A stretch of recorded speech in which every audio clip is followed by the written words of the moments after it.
What the business, YouTube? Viewer discretion is advised.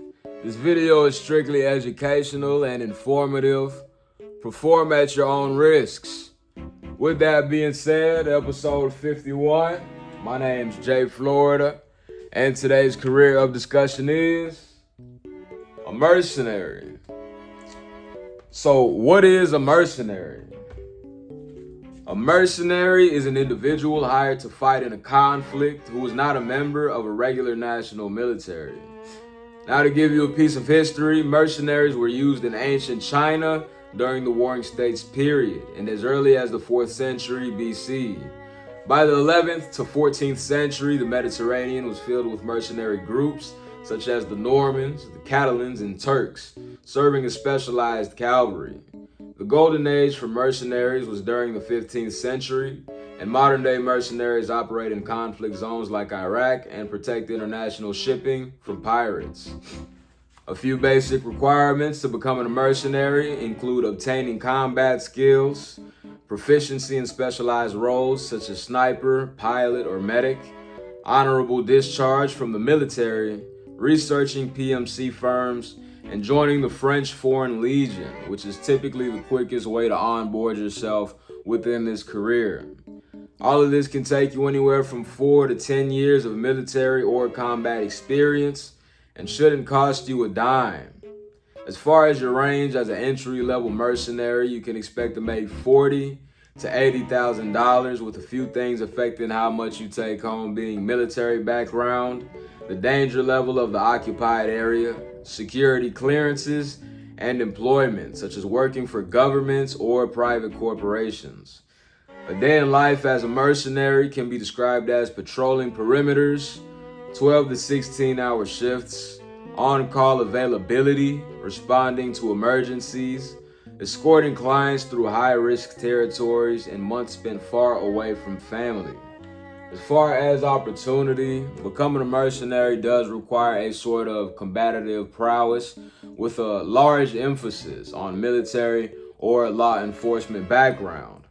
With that being said, the mercenary scores yellow for opportunity.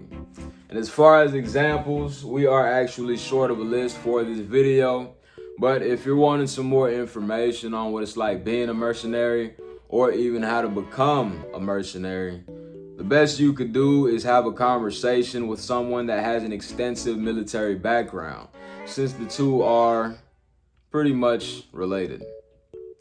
Moving on to our fact moment segment of this episode, starting off with fact number 1. The most common bullet used by the USA and NATO militaries is the 5.56 by 45 millimeter NATO. Fact number 2.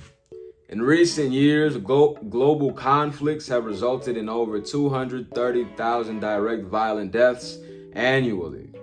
And fact number 3, the most complex and challenging injuries to treat in modern warfare are dismounted complex blast injuries, typically caused by improvised explosive devices, or IEDs for short. And for our last segment, before we move on to the circle of influence, we have health risks and mitigation, starting off with PTSD as a result of engaging in violent combat, substance abuse as a result of high stress environments and low morale, and combat trauma from gunfire and IEDs. As far as mitigation, you should wear blast and ballistic protection, such as properly fitted body armor, combat helmets, and eye protection. Undergo regular medical screenings for PTSD, depression, and substance abuse, and prepare medical documentation for future claims. Now that does it for our primary segment. I'm gonna go ahead and give the floor to my co-host for the circle of influence. What the business, YouTube? If you want to see more of this content and better, make sure to comment, like, and subscribe. Now, starting off the circle of influence, we have respect. Is this a career or position that brings me respect and dignity? Now, as a mercenary, you are providing support for organizations or countries that may be under-supported in the military aspect. However, you're not in a position where you are honorably fighting for your country. Instead, you're fighting for the sole purpose of financial gain. And if the person that you're fighting is able to outbid the person that you're fighting for, we know where your loyalty lies. And for that reason, the mercenary scores yellow. Moving on, we have growth. Is this a career or position that presents me with the opportunity to grow from $100,000 earning threshold?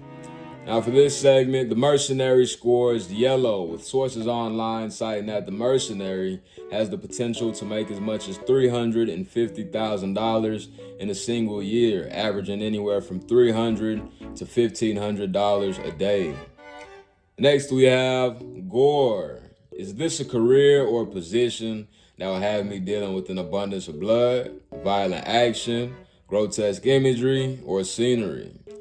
For this segment, the mercenary scores red, as in yes, you will be dealing with the mentioned before.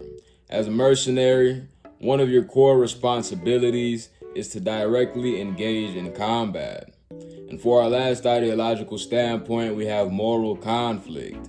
Is this a career or position that will have me compromise any of my foreseeable morals?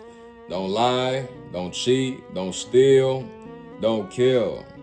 The basic set of guidelines. And for this segment, the mercenary scores red. Wrap it up under whatever blanket you like.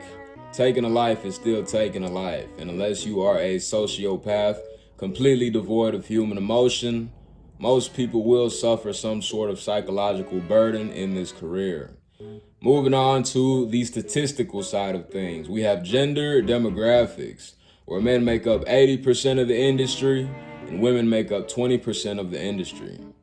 Next, we have ethnic demographics, where Caucasians account for 57% of the industry, Hispanics account for 19% of the industry, and African Americans account for 11% of the total industry. And for our last standpoint, location demographics. Now, since this is a career that will potentially take you all over the world, instead we have top paying PMC firms, starting off with the Constellis, followed by SOCLLC, and finishing things off with the Patriot Group International. Now that does it for the circle of influence. I'm gonna go ahead and give the floor to my co-host. And thank you for the motorcade that passed by. I'm back. Just to summarize the mercenary, you can definitely make a good chunk of change in this career, but at what cost? You get home from deployment and you're doing the Lil Durk, and you can't even hide under the guise of, I'm doing this for my country, or I'm doing this for what I believe in. Really, if you kill a street fella, get a dime. If you kill a terrorist, that's a dub. Now, this is a career that's probably most fitting for a sociopath. However, that is sort of a double-edged sword, since you could potentially be giving a sociopath the opportunity to quench his bloodthirst. And if you're not a sociopath, you'll most likely suffer from some sort of psychological or emotional trauma. And not to mention, most PMC firms aren't looking for self-defense scrubs or karate class black belts, which does diminish opportunity just a little bit. Now, with that being said, it does look like we have a full episode today. The word of the day is panel. Self-help resources on the board. As always, I'll leave it down in the description. And again, if you want to see more of this content and better, make sure to comment, like, and subscribe. Round of applause for the motorcade. I'll see you guys on episode 52.